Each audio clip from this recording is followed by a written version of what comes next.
தொடர்ந்தும் மோட்டிவைரஸ் கல்வி மற்றும் பயிற்சி நிலையத்தோடு இணைந்திருங்கள். உங்களுக்காகவே நாம் என்றும் கைகோர்க்க காத்திருக்கிறோம். அஸ்ஸலாமு அலைக்கும். என் பேர் ரின்சா. நான் ட்ருங்கோல இருந்து வரேன். ட்ருங்கோ மூதூர்ல இருந்து. நான் 2 செலக்ட் பண்ணதுல ஒரு கோர்ஸ் தான். நான் சின்னதுலேருந்து ஆசைப்பட்ட ஒரு கோர்ஸ் தான் சைக்காலஜி. அது சைக்காலஜியை செய்யணும்னு ஆசைப்பட்டு நான் 2 செலக்ட் பண்ண யூனிவர்சிட்டி ஒன்று தான் மோட்டிவைரஸ் எஜுகேஷன் அண்ட் ட்ரைனிங் சென்டர். அதில் ஃபர்ஸ்ட்டுக்கு செலக்ட் பண்ணக்குள்ள இது உண்மையாக பொய்யாண்ட எண்ணமும் தெரியாது எனக்கு.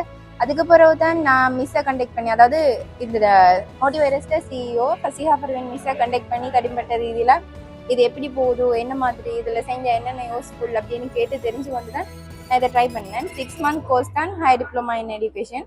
அது செஞ்சு நல்ல பிரயோசனம் ஆயிடுச்சு. இது என் 2வது இன்டர்ன்ஷிப். ஸ்ரீலங்காவிலேருந்து இந்தியா வந்திருக்கிறோம்.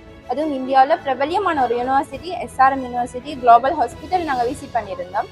அதோட இன்னைக்கு எங்களோட 2வது நாள். ஆட்டிசம் ஸ்டூடெண்ட்ஸ் அண்ட் அந்த ஹாஸ்பிட்டலில் சைக்காலஜி ரீதியாக பாதிக்கப்பட்ட சின்ன பிள்ளைகளுக்கு எப்படி ட்ரீட்மெண்ட் பண்ணுறாங்க, கிளினிக்கல் சைக்காலஜி எப்படி நடக்குது, சின்ன பிள்ளைகள் ஆட்டிசம் பிள்ளைகளுக்கு, ADHD பாதிக்கப்பட்ட பிள்ளைகளுக்கு என்னென்ன ட்ரீட்மெண்ட் கொடுக்குறாங்கன்றதை இன்னைக்கு பார்த்து நாங்கள் தெரிஞ்சு வந்தோம். எங்களோட லைஃபுக்கு என்னென்ன தேவையோ அது இந்த சைக்காலஜி மூலமாக பெற்றுக்கொள்ளக்கூடியதாக இருந்துச்சு. உங்களுக்கும் இந்த சைக்காலஜி பாதையில் டிகிரி வரைக்கும், மாஸ்டர் டிகிரி வரைக்கும் பயணிக்கணும்னு சொன்னால் எங்களோட மோட்டிவைரஸை கண்டெக்ட் பண்ணுங்கள். ஸ்க்ரீனில் நம்பர் தந்திருக்கிறேன், கண்டெக்ட் பண்ணிக்கொள்ளுங்க. தேங்க்யூ.